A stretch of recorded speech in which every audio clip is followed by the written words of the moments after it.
What's going on, everybody? Thank you guys so much for tuning in. Oh my gosh. I hope you guys are ready to receive the best hour you have ever seen in your entire life. Why? Because we got it all, baby. We got hope, we got positivity, we got excitement, we got encouragement, we got inspiration, motivation, empowerment, the whole nine, man. So I hope you guys are excited about this. Pull up a chair, pull up a couple shots, let your hair down, kick your shoes off, and get ready to receive the most power-packed hour you have ever seen in your entire life. I'm excited, baby. Let's go.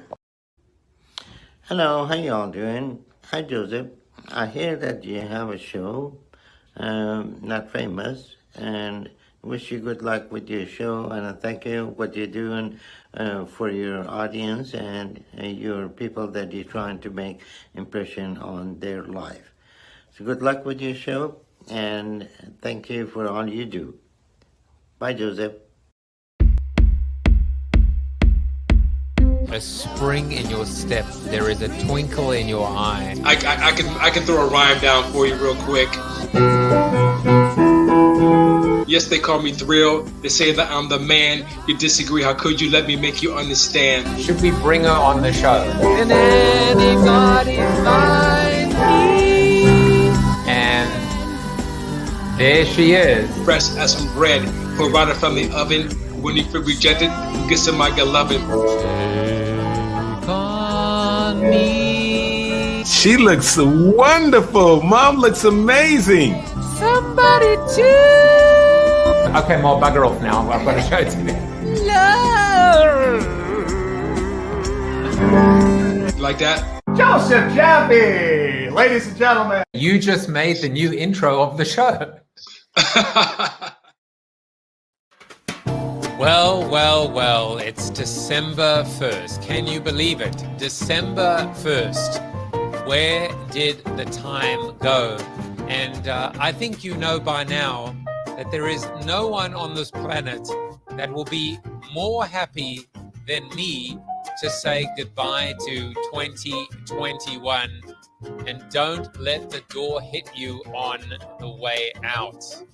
Well, you know, we may as well make the most of month number 12. It's an important month because it's my birthday month, December 24th. Send all of those birthday greetings and tchotchkes my way. Just kidding.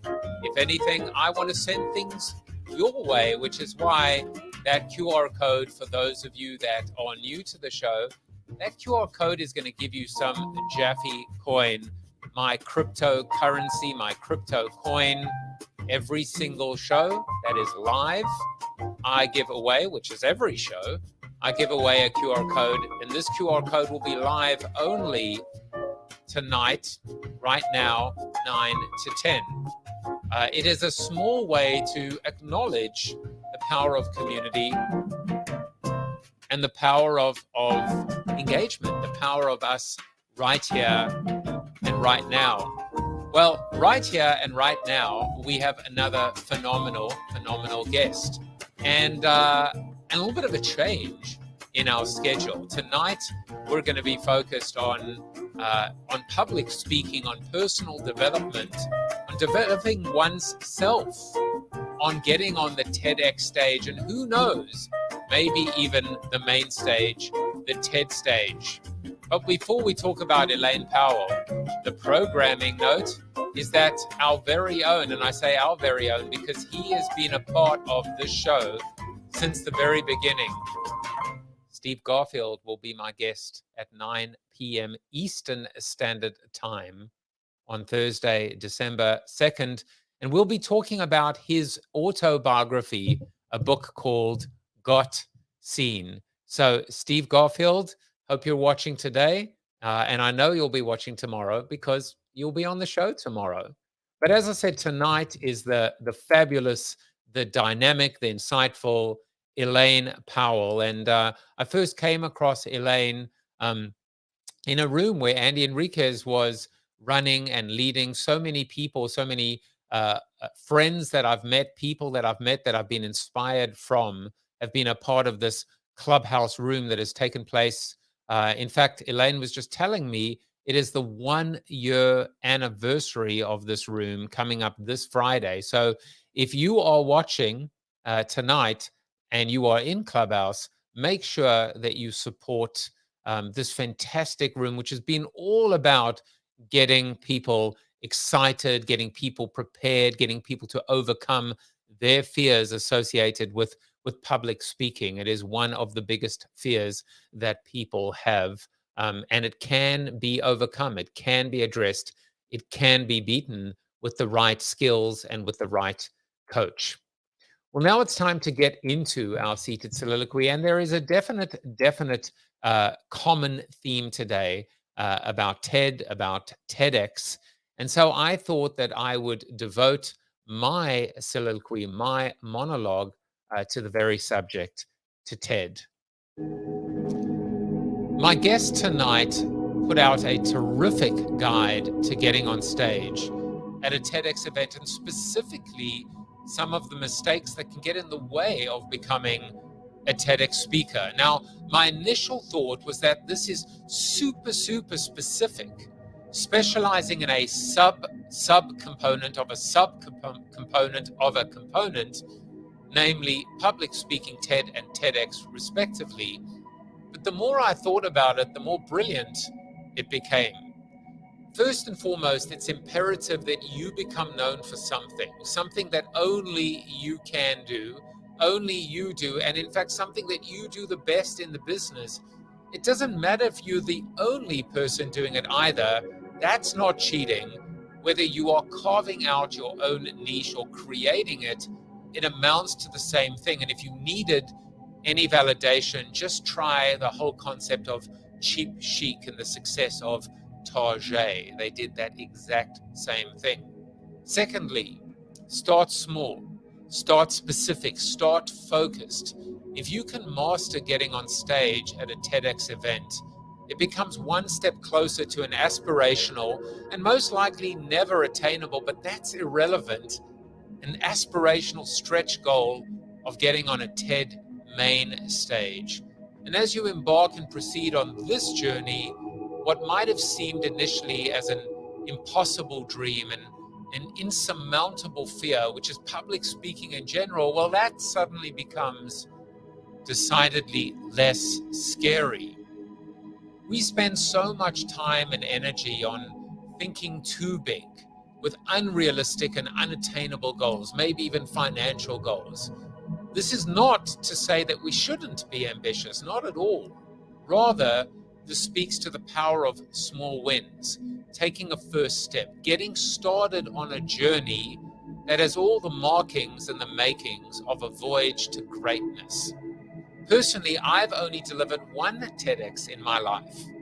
That was at the Westport Library in a small town in which I live. And I did it in front of my entire family, which is a lot scarier than a room filled with 1,000 strangers, which I've done many, many times. I remember the topic well, retinkering marketing. I've used that keynote countless times since, and part of the message which stuck with me was to forget tweaking marketing, but in fact consider blowing the whole thing up. Nothing like being provocative, right? I also want to be clear. TEDx is not small by any stretch of the imagination, and it's not a fait accompli either that you'll make it to the starting lineup. What it is, however, is a very deliberate, intentional, and meaningful entry point or portal into a magical and transformational, even life-changing world. So who's with me? More importantly, who's with Elaine Powell, my guest tonight? Well, let me tell you a little bit about Elaine as I introduce her. Elaine is a keynote speaker, TEDx curator, TEDx and public speaking coach. She has spoken at over 150 events, trained 30,000 people, delivered over 600 workshops in the art of public speaking. Elaine's company, Mind Speak Academy, coaches passionate entrepreneurs, authors, and experts to grow their visibility, credibility, and thought leadership by delivering outstanding presentations and TEDx talks that advance the human race and transform the world. What a great way to think about it. Elaine, welcome to the show. Oh, thank you, Joseph. I love that whole intro. I was just like, yes, yes, yes. Loved everything you were saying. And welcome everyone who's watching as well. Excited to get into this conversation. I love that whole idea, advancing the human race. I mean, that is, again, it is bold, it is hairy, it is audacious, and it's a goal worth pursuing. And the reality, I guess, the beauty of something like that is, there is no finish line, right? There's no well done, you succeeded, you advanced the human race. But every single day and every moment and every keynote, I guess we have the opportunity to fill that in and move that much closer towards, that unbelievable North Star or true north. Yes, indeed, indeed. I mean, it's taken me a while to find my North Star and why am I doing what I'm doing. So yeah, for me, that was like the ultimate, which is every idea that goes out there, from the phone to the pen, has advanced our human race. And so I'm really privileged that I support people to get what's in here out of their mouth in an articulate way that will have people take some action, persuade them, motivate them, which ultimately will transform the human race, what it is to be human. Well, I'm gonna freeze frame the concept of true north, because I want to hear about yours and how you discovered it. But before we do, we have Alan Roberts, who is it Elaine? Alain. I think it's Alain Roberts. Alan. I know Alan. Hi, Alan. And he says, hi, Elaine. Elaine, meet Elaine. Elaine, meet Elaine. Great to see you again. Well, we're glad that you're here with us. You talk about advancing the human race, and it's interesting because today is actually World AIDS Day.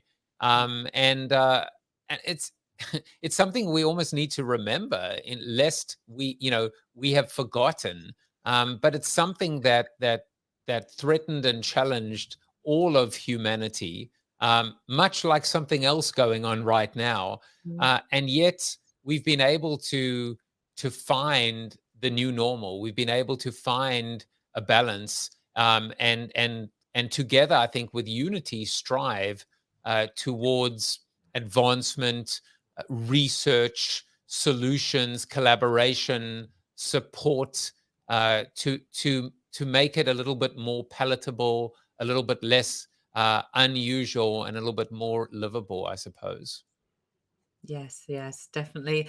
For me, it shows how amazing and incredible we are as human beings. I think sometimes people can forget that we are just as magnificent as the trees and the ocean and all animals. When we look at lions and zebras, and we're like, oh, they're majestic, they're incredible. Well, so are we. And maybe because we have language and a narrative, we can definitely make ourselves much smaller than we are. So I feel that every human being is special. Every human being is amazing. Just not everybody knows it about themselves. So I'm really pleased that we have people like yourself who enables people to see how incredible they are, because we are the athletes, we are the Olympians. That is who we are as the human being. It's such a beautiful thought, and that everyone is special, right? Everyone is special in their own unique way. Everyone has a story to tell. I mean, I've never been called majestic, nor will I ever be called majestic, but that's okay. But it's being able to almost lift everybody up and lift them up together, to be able to be empowered to own their story, and then be able to celebrate it. And it's something that I've always said, even when talking about influencer marketing, right? We always think about this. You spoke about making ourselves smaller, right? We always think about everything top down. We always think about everything in terms of the most or the highest or the best. And that's not how life always works. Sometimes bottom up, sometimes a seed, a spark, a catalyst is the way to build and create something that can, an eternal flame that can rage on and provide light, illumination, warmth, inspiration to the rest of the world. Yeah. Well, they do say a star starts very, very small. And then for whatever reason, gets bigger and brighter and brighter. It reminds me of Marianne Williamson, don't play small. We're here to, play big eventually in life.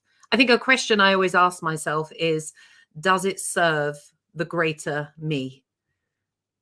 Does it elevate me to my higher self, what I'm thinking, what I'm doing in life? Because I think it's possibly quite instinctive of us to focus on things that diminish us and diminish other people, but mostly ourselves. I can't do this. Who am I to get on a TEDx stage or a TED stage? And I say, if that thought diminishes you, you can just let it go. Just drop it. It's not fixed. Focus on something that actually is going to elevate you and other people. Focus and attention is where we put our energy. So be aware of where your energy is going, because that is actually going to be the results you get with what you focus on. It's a beautiful thought. And sometimes I think it's important to almost create, whether it's a litmus test, a rubric, but actually something that is binary, which is, does it move me, to your point, closer or further away from that higher order, that higher purpose, that evolved version of ourself? And you can only go one way. You're either moving forward or you're moving backwards. Not always is it important to be that absolute or that binary, but in this case, I think it is a very authentic way to evaluate and be very intentional, right, and deliberate about everything we do. You being on the show today, me, doing the show, is it moving us closer? Because if we're standing still, we are moving backwards. Yeah. They say a plant is either growing or it's dying. And we're just the same as that. I do feel that at times there are times to just get still, just stop, and just breathe. And then for me, it's coming out of the head space and going more into the heart space, and just listen to what your internal guide is saying. Listen to what your intuition. And then if it says, go for it, go for a TED, go for TEDx, go for it. There's the thought, and then there's the action. And some people have a very big gap, and then they fall down because they do the, can I do it? Is this possible? And then eventually they talk themselves out of it. It's I heard this from Napoleon Hill, and I think it was originally Tony Robbins, that a lot of people in life will follow the decide, commit, resolve. And the people who are really successful follow that formula. I don't know if you've heard of it, where you decide to do something, you commit to it, and then the resolve is you just work it out as you go along. You just work it out, as we have done in life generally. But a lot of people actually do the other way around. They try and do the resolve first. Can I do it? Is it possible? What if this? What if that? Half the time we talk ourselves out of something that was actually really beneficial for ourselves. And then the other times, maybe the opportunity has passed by, or, I think that's the main thing. The time has passed. And if we decide to do it, then we decide and we commit. Now, neither one is right or wrong. Just the decide, commit, resolve gets you results a lot quicker, because you're trusting yourself to make it happen. And you know what? That analogy or that philosophy, that outlook, is actually very similar to the concept of fire, fire, ready, aim, as opposed to ready, aim, fire. It's the same thing that actually talks about, it's what I would almost call intentional execution, right? It's an execution with a purpose. We're not just doing it for the sake of doing it. It doesn't mean there is an absence of vision or strategy, but there is art in execution, in the ability to just do it. It's exactly actually what I spoke about in my soliloquy last night. The fact that the procrastination is the killer, because the longer we take and the more we're going to doubt ourselves, and either talk ourselves out of it or be talked out of it. Yeah, definitely. I have a saying, which is, you've got to decide, is your reasons and your excuses bigger than your dreams? Yeah, beautifully said. Now, Tom Morris is here, and he said hi to both of you. And he added this actually on an earlier part of our conversation. There is a richness and density to each of our stories that can help others navigate through the world, but only if we share it. Tom is our resident philosopher. He provides philosophy inspiration every Thursday on the show. Previous guest, and also it's his 47th wedding anniversary, which is weird because he's only 46 years old. So congratulations to both of you, to you and your wife on your 47th wedding anniversary, and in particular to your wife for putting up with you for 47 years. Congratulations, Tom. I only kid because I care. So speaking of correspondence, we have a mutual friend. In fact, Rachel D'Alto was on the show last night. We have the same mutual friend in common, which is Mr. Brian Fanzo. Brian on Wednesdays, on Wellness Wednesdays, talks about mental health, mental awareness, self-care. So let's hear what he has to say, and then we'll get back into the swing of things. What's up, friends? Brian Fanzo, iSocial Fans here. And when we're thinking about our mental health, and we're thinking about just the idea of not only self-care, self-love, prioritizing our mental health, one of the things that we have to factor in to the conversation is, well, we often leave out of many conversations with those that we care about, those that we love, or even just those that we share with publicly, the things that are impacting us that we might think that others will look upon us negatively, or in the past we might have felt judged on. But interestingly enough, one of the trends we're seeing, and I think it's something important that we have to look at, is that the more that we approach our vulnerabilities, the more that we approach the things that we've previously either not talked about or been hesitant to share, the more that we approach them in a sense of sharing to learn, but also sharing to give others permission to feel seen and heard and not alone.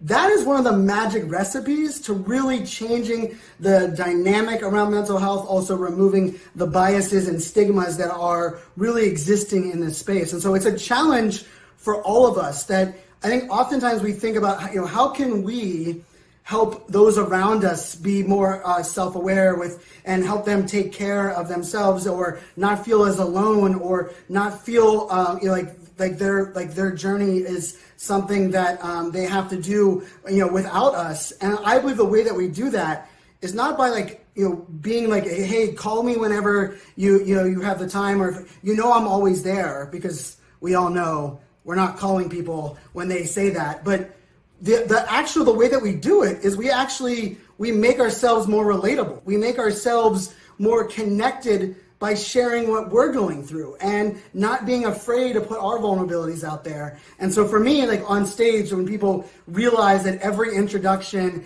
for the last 8 years has included Brian is ADHD superpowered, the interesting thing on that is most people that come up to me afterwards aren't talking about ADHD superpowered. Most of them don't even have ADHD or know anyone with ADHD. But they are going through something, and it's given them permission to come up and say, hey, Brian, that really connected with me. My son is going through this, or I've always struggled with this, and I just want to put it out there. And I think that's something that we can all do a little bit better on, is let's give others permission to not feel alone and to feel seen and heard, by not putting it on them, but putting on us to put ourselves out there, share our vulnerabilities, and turn those vulnerabilities into our superpowers. Cheers. Love Fanzo. I mean, we all love Fanzo, so we'll give him some applause as well. Yeah, I was thinking when we talk about public speaking and being on stage, there is the ability to identify with a speaker. There is the ability to create that connection. The message of you're not alone. We're going through this together. That connection is a powerful one. And then I suppose there are also speakers where They're just talking about something where you can't identify with them. Their story is so almost unbelievable. And that's fine too, which is just the ability to be inspired by them. But I think when it comes to this idea of you're not alone, it's more and more, I think, a key ingredient in terms of what it means to be successful on stage. Otherwise, there are just too many hotheads and airheads and, and windbags out there. I don't know what you think about that. Yes, when Fanzo was speaking about sharing on stage and vulnerability, and yes, it's definitely a way we connect with people. I remember I was at a seminar once, and the seminar leader said that a lot of people will only share who they are and what they're about when they get to know somebody. That's when they'll become intimate. Whereas actually intimacy is when you start sharing who you are with people. So share that, not strategically, but if that opportunity comes up, just share it, because it actually creates that bond and that connection. But it also reminded me of why I actually got into TED and TEDx ran a TEDx event. Because in 2012 here in the UK, we had riots that happened all across the UK, and they were in the big cities. And I was going into schools doing public speaking training. And I just kept on hearing repeatedly from the students that one of the reasons they felt that the riots happened was that the young people's voices were not being heard. They didn't feel heard. They didn't feel seen. They didn't feel validated. So I thought, I was doing a project at the time with Landmark Worldwide. And the project was go into your community for 3 months and create leaders. So I thought, I've got all this history working with young people, young offenders as well.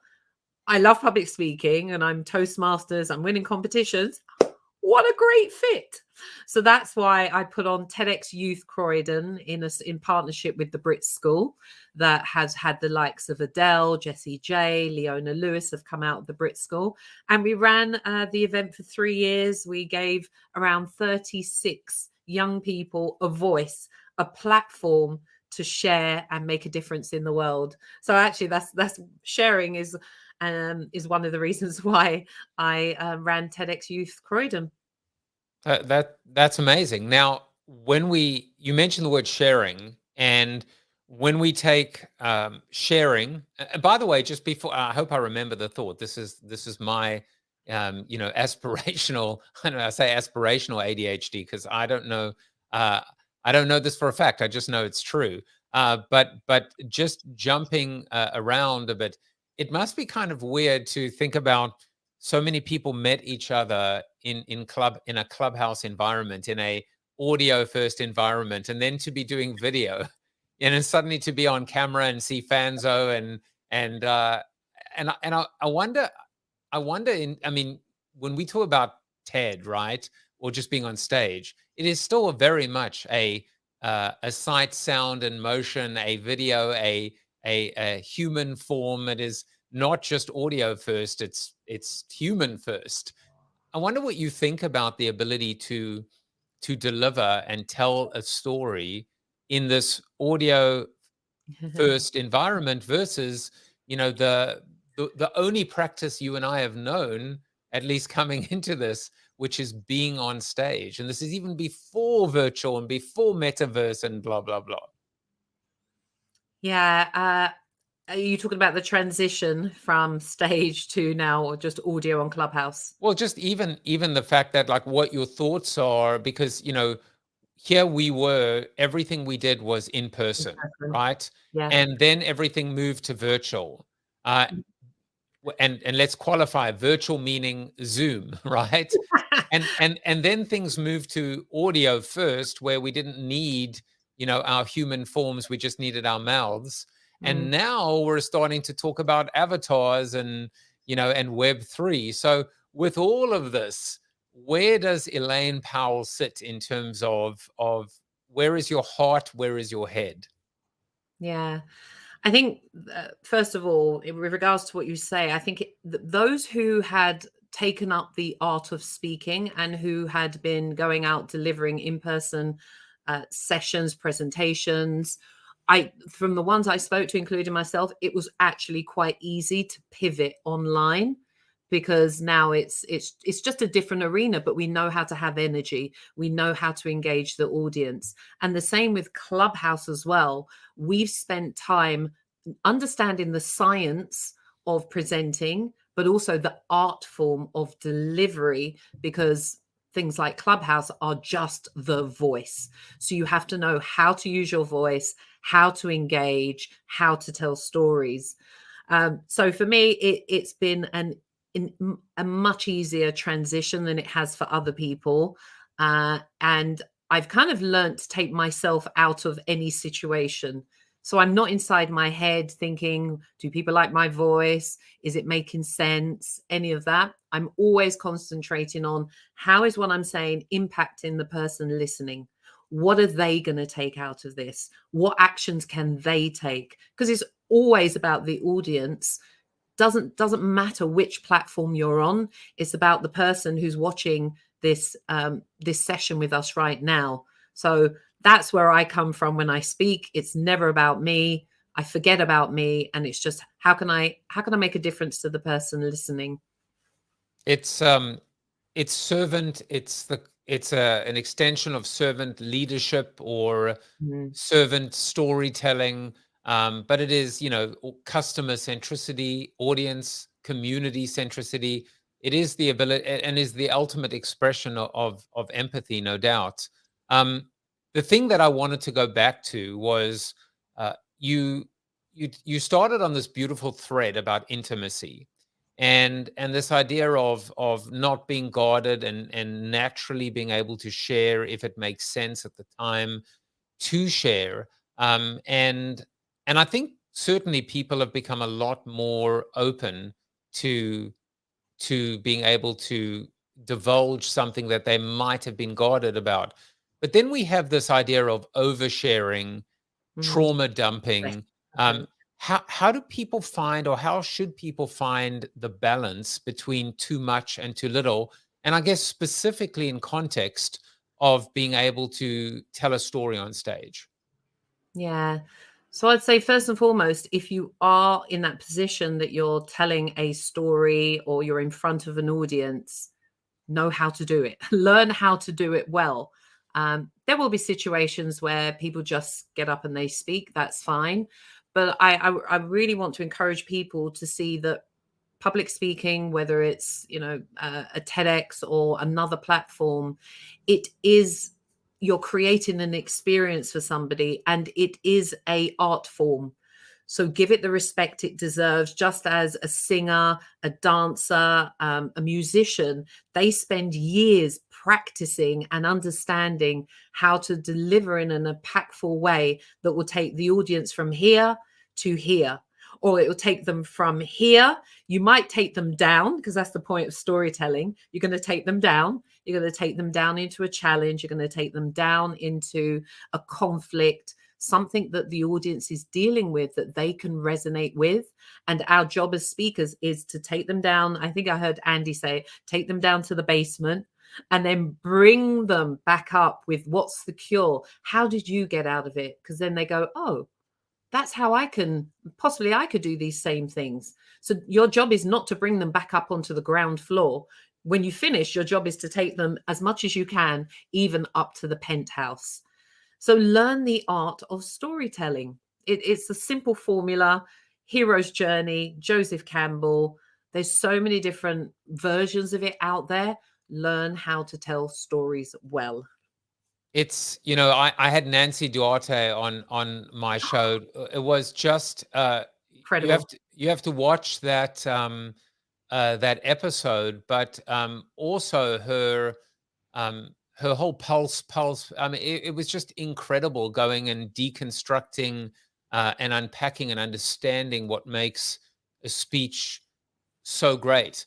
And I think, this is not a plug for the importance of having speaker coaches, but it is with good cause. Is that I think the barrier to entry has been, it's been lowered to the point where there is none. Anybody can just feel that they speak. And that's why I was very deliberate in my monologue to say, don't think that a TEDx is easy or attainable or, or a throwaway. It's the exact opposite. It is, and you only get one shot. I mean, you should only get one shot, but it is this ability to kind of, I think, recognize that just because you can doesn't mean you should. But on the flip side, if you're going to do it well and understand that the greatest speakers of our time, they make it look easy because they've put in their 10,000 or 100,000 hours. Mm. Yes, definitely. Obviously I work with a lot of people to get them on the TED or the TEDx stage. And we start off thinking, if you're going to spend this time, because it does take, it's a long game. Getting on a TED or TEDx, it's not a short game. From the time that you decide to when you actually get on the stage, maybe 8, 9 months, maybe 12 months, because they're going to work with you possibly for about 6 months. They're going to have 2 months where they're looking for the speakers. And then they've maybe got another 3 months, 4 months right at the beginning where they're planning, looking at their theme. And so it's kind of going through the eye of the needle. There's the reason people know that it's really great for their business and be strategic is to think ahead of time. Why am I doing this? Yes, it might be on your bucket list and it's something you just want to tick off. That's fine. But you're actually not using it to its best. You're not utilizing what it is to be on this stage, because some of these big events they have, or big TEDx events, they may have 500, 1,000 applications, and eventually they narrow it down to 15. So it's not always easy to get on one of these TED or definitely TED. They have 25,000 applications a year. So if you get on that, whoa. But it's definitely an easier level to get into a TEDx. But you want to think long term for you, because you will put a lot of time, a lot of effort, knowing how to craft an idea, knowing how to put together an incredible presentation that moves the audience, knowing how to deliver, how to be purposeful in your delivery and your words. And so that in itself, knowing how to do that, oh my goodness, because you've gone through that right at the end, when you deliver it, I always say, be strategic. You might as well speak on something that you want to be known for, something where someone watches your TEDx and thinks, great, we want to have that person come and present with our organization and get paid for it. Or we'd love to interview you. Just think of Simon Sinek and Amy Cuddy and Brené Brown. They have blown up because of their TEDx talk or TED talk. They've written books, they have consultancies, they have workshops.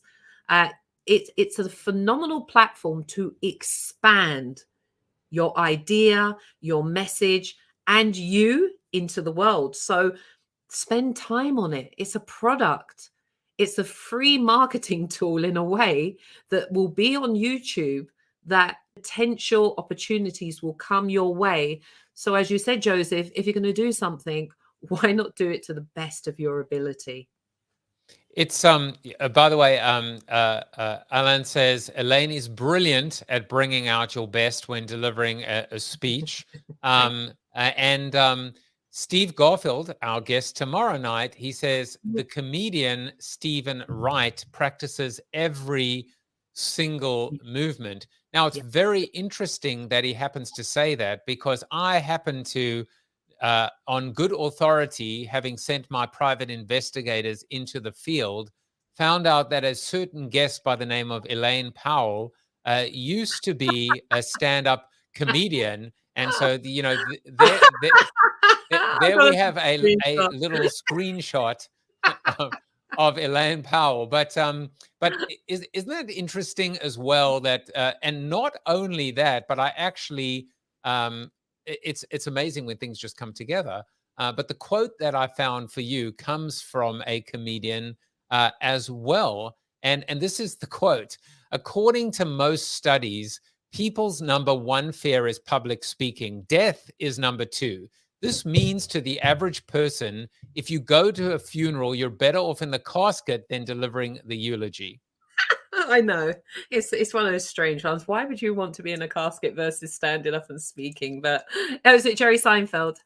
And not only is that interesting and appropriate, but Jerry Seinfeld is known for being the most meticulous. Every single word, every single pronunciation, everything is deliberate, rehearsed, intentional. And I mean, it just comes all the way back to this idea of, if you're going to do it properly. Yes, exactly. And, most people, it's when you get to the level where you've memorized it, that it's just ingrained in you. It's just part of you.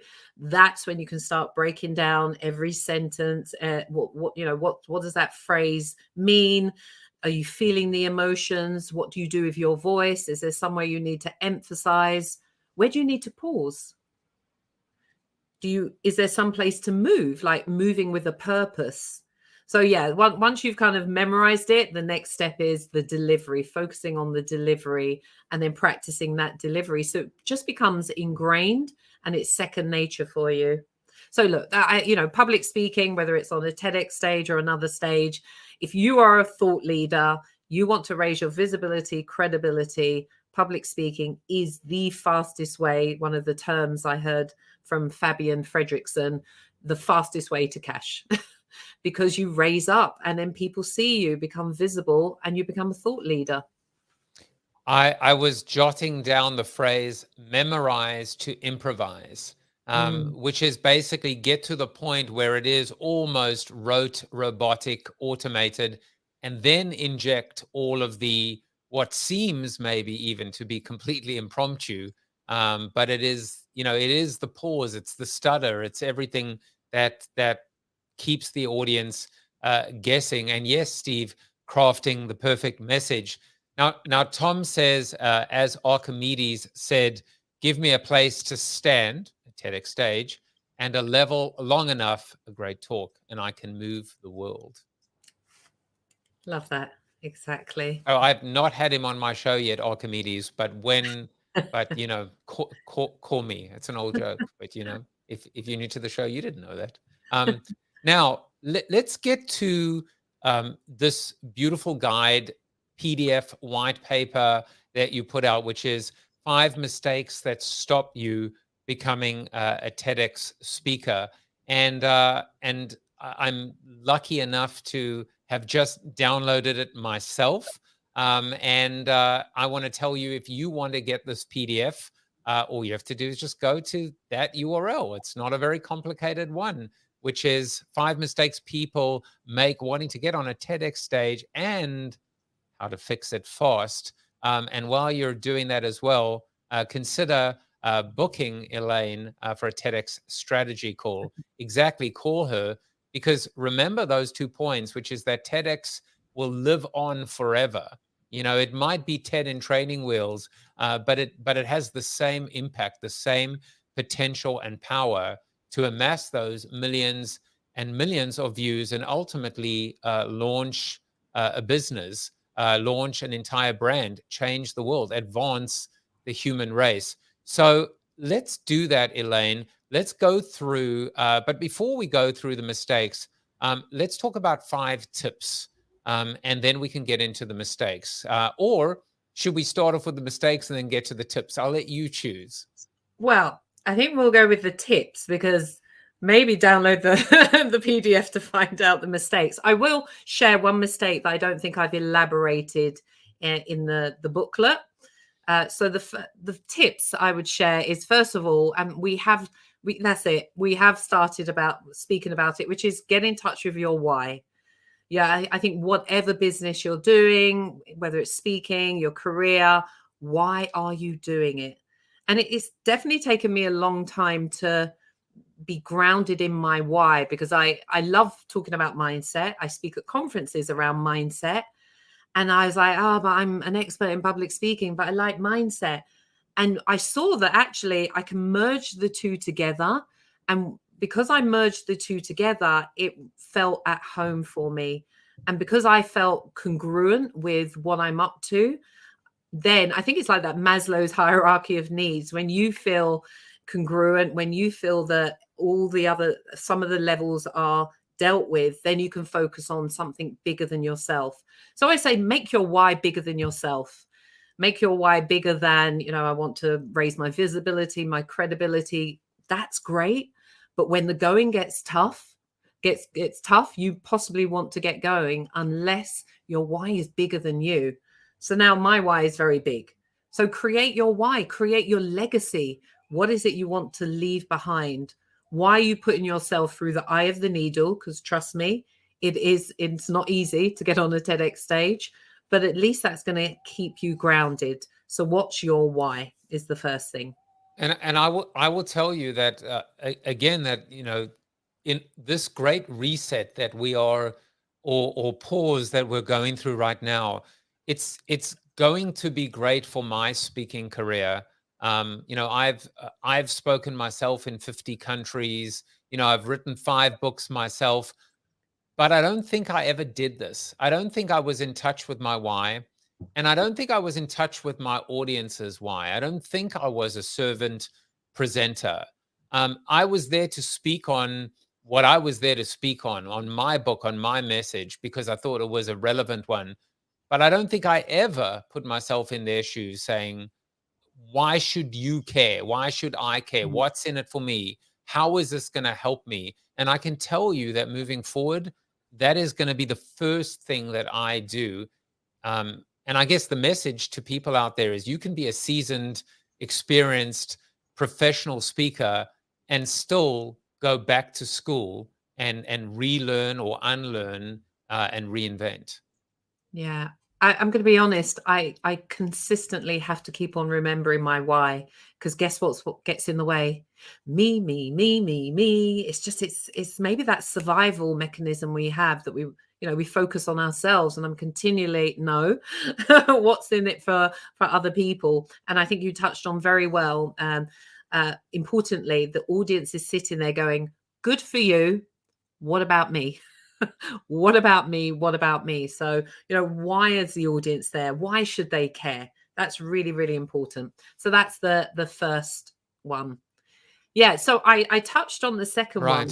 I think definitely mindset is so important. A lot of us have programs and we have courses, and even though some of us won't lead with mindset, it really is the thing that will make the huge difference to if you stay the course all the way to the end. So I'm always, encouraging people to be self-aware so you can self-correct. Be self-aware. What are you thinking? Does it serve you or does it diminish you? If it diminishes you, let it go and only focus on things that serve you. Like one of my favorite poems, which is by Terry Prince, and it says, your life is your garden. Your thoughts are your seeds. If your life isn't awesome, it's because you're watering the weeds. Spending too much time on thoughts that do not serve you and so that suffocates things. So our job is to catch ourselves, notice when we're doing that, interrupt it, however you interrupt it, whether it's music, having a conversation with somebody, going to the gym, breath work, which is so important with speaking. Breath work closes down the neocortex and has you reset yourself. Interrupt it and then create something in your language, because our thoughts and our language create our whole reality. So spend time developing yourself. Beautiful. Now the third is be strategic with your idea. And we all have ideas of what strategic means and strategy versus tactics. What do you mean with this idea? Yeah. And it's the first thing that I have a conversation is, where long-term do you want to be? And if you're going to be on the TED or TEDx stage, how is this going to benefit you? Do you want to be, do you want to be known as an author afterwards? Do you want to go and get paid speaking engagements? What do you want to be known for? It's okay if you just want to go out and deliver a TEDx. That's fine. But a lot of people who are business owners, entrepreneurs, thought leaders want to be known for something. So look at that. And then afterwards, spend time thinking, how am I going to leverage this talk? don't leave it just up to the universe to do it for you. There's many different ways where you can launch your TEDx once it's up on YouTube, so that you get more views, so that more eyeballs are on it. The fact you can say, I'm a TEDx speaker, people go, ooh. So how are you going to utilize that? So have a strategy in place. And that's that intention, knowing that you are going to get on a TEDx stage and what's going to happen afterwards. So be strategic with your idea. And I think also it's a very dynamic way to visualize the journey. There is the there is the actual during, the delivery of that keynote or of that TEDx, and then there is the post. And if you're thinking about the post while you're delivering, you're basically it's way too late. So being able to understand, I guess, how it all fits together and comes together is just absolutely critical. Now, number 4, and I love this one because, you know, sometimes for me, I have to be honest, it's like nails on a chalkboard when I keep hearing story, you know, and then big idea. I mean, I come from the advertising world, right? We need to be storytellers. We're in the big eye. There's no connection, or there's no context, or there's no understanding of the relationship. So you're saying a story is not an idea. Find an idea that is new and innovative. Yeah. So this is one of the mistakes that is not in the booklet, but I'll share it with, so you'll get a nice juicy one that's not in the booklet, which is you need to lead with the idea. It's TED, an idea worth spreading. It's not a story worth spreading. So a lot of people will lead with their story. Look, I'm being honest here. We all have stories. We've all got through challenges that we've been through, but that's not what they're asking. They're asking you, what is your idea? So a way to think about it is your idea is the main character. It's the main thing in your play or your movie. A story is the supporting actor. So the story supports the idea so that we can process that idea, we can make sense of it. So don't lead with your story. Spend time. And this is the most challenging thing people come across, is how can I articulate my idea that's new, innovative, that's original, that's not already out there? How spend time finding that treasure. It's there somewhere, but sometimes you have to have conversations. You've got to be in a dialogue to find that idea that's is a ooh versus a meh. So lead with the idea. Don't lead with the story. They do want to hear you have a story, but if you lead with the story, there's no idea. What's that solution? What's that idea that is worth spreading? So remember, you want to go for the ooh, and you want to avoid the you know. So exactly. And number 5, most importantly, is, for God's sake, hire a speaking coach to leverage your thought leadership. There's a lot more to this than meets the eye. Why do people need coaches? There seem to be coaches all, you know, in abundance out there. I'm going to, hack your point and say, don't just hire a speaking coach, hire a damn good speaking coach to leverage your thought leadership. Yeah. I say, find a coach who's doing what, who's walking the talk as well. Yeah. And who's out there who's not just training people in public speaking, they're actually out there doing it as well. And I know you're like, oh, well, of course you're going to say hire a coach, but you want to think that the coach is there to see things you don't see. That's why, I mean, I've done a lot of high performance coaching, head coaching on certain programs, and every person who's a high performer, whether it's an athlete, whether it's a musician or whoever, has a coach. The benefits of a coach is they save you time. They actually save you a lot of money. You utilize their expertise.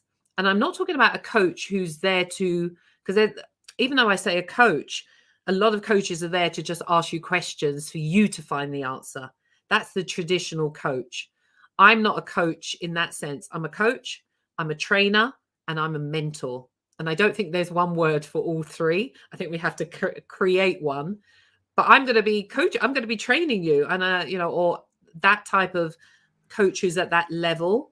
And also, very importantly, they see things you cannot see, because when you are in the picture, you cannot see the frame. So that's why I say hire somebody who like I have a speaker coach. They're where I want to be, speaking to rooms of 5,000, 10,000. So I go to someone who's already been there. It's just, for me, it's common sense. Invest in yourself and you will get the rewards out of it. Well, listen, I tried to put the three together and I came up with co-traitor, but that sounds like I don't want to be a co-traitor with anyone. So coach, trainer, mentor, you're right. There is no one hybrid of the three. But then again, that speaks to specificity and differentiation through specialization. All right, so we are not going to go through the five missteps or the 5 mistakes because you're going to have to. Because you're going to have to you're going to have to download the book. But I think you said so you can either, well, I'll pick one, and then I think you said there was one that wasn't in. For me, you do not see this as a business investment is an interesting one because why? I think it's one of those ones where you don't have to, and that's fine, but invest in yourself. Public speaking is one of the best investments you can make in terms of knowing how to articulate your ideas, your stories. Spend time. I think we've covered it already, that being strategic around delivering a TED or TEDx talk will bring you. I know a lot of people who have got huge paid speaking engagements afterwards. Someone made 30,000 from getting paid to speak after they spoke on a TEDx stage. Someone got a book published because of it. So think of it as a business investment, and you will actually give it the respect it deserves. When we pay money, we actually pay attention. When things are free, people are like, shall I do it? Shall I not? But when we pay money, we then do what we need to do in order to get the results. So I say it's just a way of thinking. Think of it as a business investment, and you will spend the time. And most importantly, you will do what you say you're going to do and not make those reasons and excuses because you've spent money.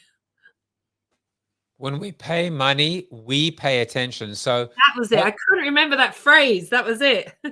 Yeah, when we pay money, we pay attention. You said it. So we have just a minute or so left. You teased us saying that there was something that wasn't in the book in terms of a mistake. Give us a little gem for the people that are watching us right at the end. Well, actually, it was in one of my tips. So it was about the story. That, the story, don't lead with the story, is actually the idea. Let me think about another tip for you all that's not in the booklet, or another mistake people make. Let's have a look. Well, I don't even think you need to. Because I was going to say you've given us enough. I was going to give you another one. It's more of a tip than a mistake. All right. If you have an idea, one thing you can do is go on YouTube, type TEDx and whatever your idea is. And if it's populated, failure,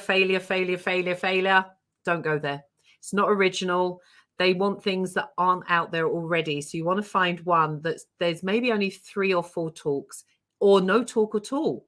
That will either tell you that, it's not really a good idea, or actually it's very original and it's very new. So that is a little TEDx golden nugget. Oh, nice. A golden nugget.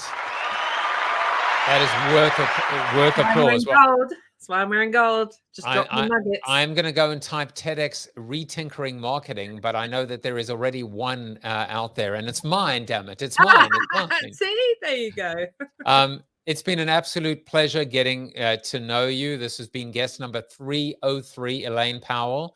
And if you want to take advantage of, first of all, download the PDF. And second of all, if you're looking to begin that journey, or and remember, the journey, success is a journey, not a destination. Make the most of this. It might be a bucket list for you, but it should never be a checklist. If you're looking to get on that TEDx stage and looking to set up a strategy call, then give her a call. And if you want to continue to follow her, in fact, she'll be on stage on Friday. Of course, if you're watching this in the future, that passed, but you will still find her in the club, Elaine Powell UK, and quite frankly, on all the socials, on Twitter and Instagram. The only thing that remains, Elaine, is to see or to hear what Chuck Norris had to say about you. You are Chuck Norris approved. There you go. As if there was any doubt. I will see you guys tomorrow. Take care, Elaine, and thank you again for being a part of this. Thank you, Joseph. Thank you. Thank you for watching the show about hope, positivity, optimism, and if there's time left over, a little bit of marketing with your host, multiple author, and global keynote speaker, Joseph Jaffe. If you like the show, tell a friend or two. Please subscribe to the show, and if you want to get inside news, previews of upcoming guests, and much more, visit josephjaffe.com/subscribe to sign up for the show's newsletter. And despite the best ministrations of your wife, you still look ugly.